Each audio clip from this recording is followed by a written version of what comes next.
Gareth, sometimes you don't get in life things you might deserve, do you? Listen, I got what I needed tonight, and that was seeing the commitment and the standard of the players who haven't been playing. I think 6 academy players on the pitch, from the academy. So in the entire game, 2 debutants on at the end, 3 if you're including Joe Walsh. And they're playing against players who've probably earned and been sold for millions of pounds, So I'm really, really proud of the boys tonight. I'm really proud. I'm gutted to have lost in the last second, don't get me wrong.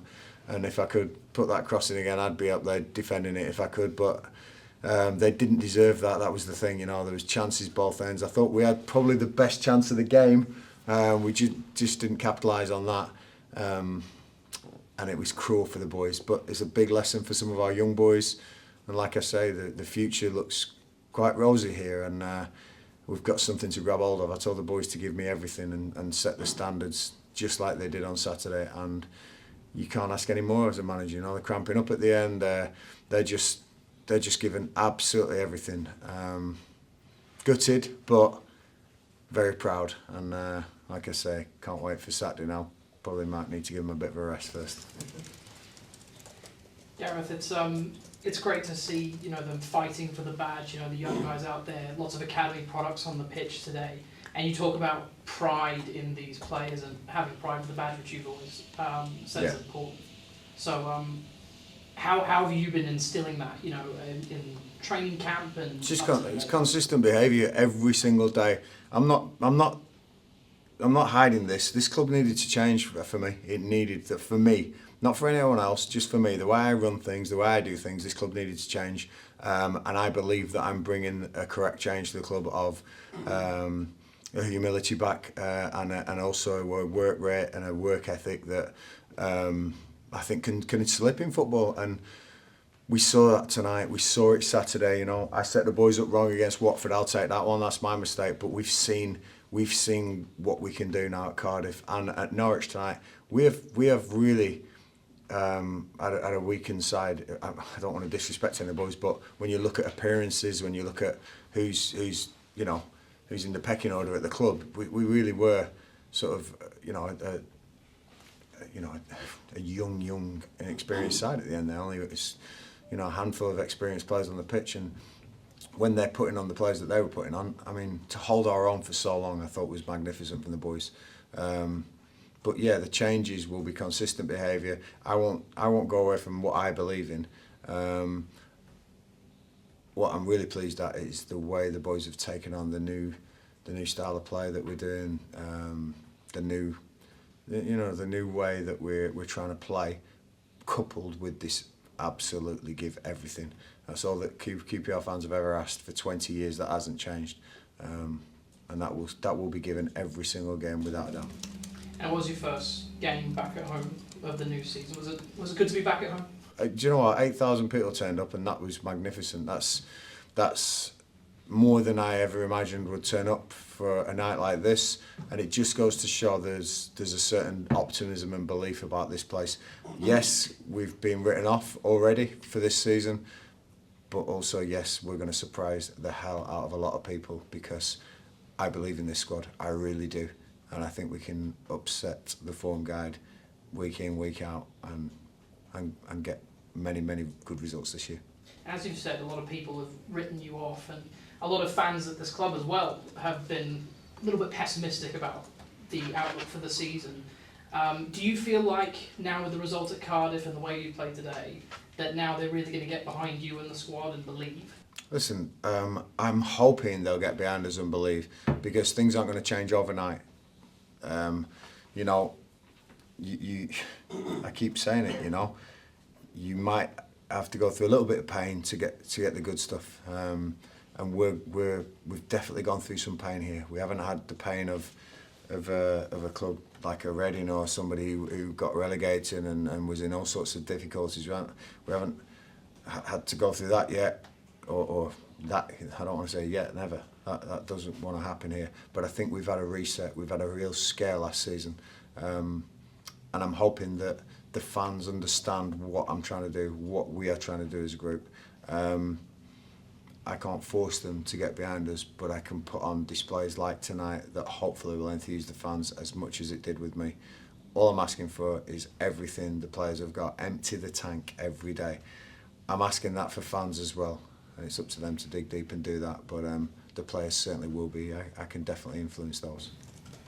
Gareth, you mentioned a minute ago about the pecking order. Yeah. Where do you see the role for Charlie Tillman this season, and is there any interest from other clubs? Yeah, there's always interest. I think in all QPR players there's interest. You know, that we're a big club, so there's always interest. And I think with Charlie, with his loan spell last year, there's definite interest for him.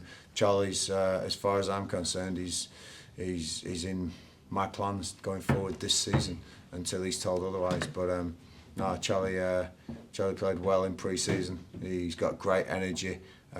He's just being rotated at the moment out of the squad, but I'm sure that Charlie, when selected, will be absolutely all for the cause. Gareth, obviously Lyndon Dykes looked to be limping slightly when he came on off there. How's he doing? Is he all right? Was it just a bit of a heavy challenge? I can't speak for the medics, but he slipped after he was tackled. He tried to stay on his feet and he slipped, and I think he injured himself in the slip. I don't exactly know what it is. I've come straight up to the press conference. I did the press straight away. I was so proud of the boys, so I'm sure I'll find out tomorrow what the score is. But you know, it's difficult because you try and change up a lot for these, but you don't ever want to not get through to the next round. I wanted to be competitive tonight, so playing 3 or 4 from Saturday was important, and you know, giving some experience to the ones who are knocking on my door saying, give me a chance. I thought we were super competitive tonight, and unfortunately Lyndon had to come off about a minute earlier than he was probably planned to come off, you know, which is sod's law, but we'll deal with it, you know. If he does miss the next game, I'm pleased to say that I'm not on the end of a drubbing tonight thinking, who the hell do I have to put in? I've got choices to put in, and I think that some of these forward players we've got, you know, Sinclair's made a name for himself Saturday. I think Ryan Colley's made a name for himself tonight. I think the fans are very excited by him. We've got 1 or 2 good options if Lyndon's not available. Taylor Richards, Elijah, who played well in the striker roles tonight, as does Chris Willock, and I think Chris is hopefully back for the weekend as well. So they've got some options there, but Lyndon's obviously a big player for me, and hopefully he's not too bad. Wanted to ask you about Chris. Obviously, there's been reports this week about interest from Bristol City. He's one of those players that, given his talents, is linked away fairly regularly. Yeah. Obviously, I think he's closing in, and he's in the final 12 months of his contract now, I believe. Is he someone that you certainly see as a central part? We haven't seen much of him so far. Yeah, Chris played all pre-season for me because, again, a player definitely in my plans. I want to keep the best players at this club, and Chris Willock is definitely in that category. But all the rumours that were on Twitter earlier this week can be put to bed, because he's definitely been seen downstairs at the training ground and in the dressing room tonight. I think he's back to full training tomorrow, which is good for us, and hopefully he'll play some part on Saturday. And Elias Chair, another one that you want to keep here. Always linked. I want to keep the best players at this football club. That's what I want to do. As a manager, of course, you know that I want the best players I can. But I totally understand, you know, where this football club is as well. It's about as much as I am. Yeah, and just finally, obviously you've got another East Anglian side visiting on Saturday. Ipswich have made quite a splash on their return to the Championship, top of the league. Is that the sort of game you relish in what you were saying earlier about sort of proving the form card wrong?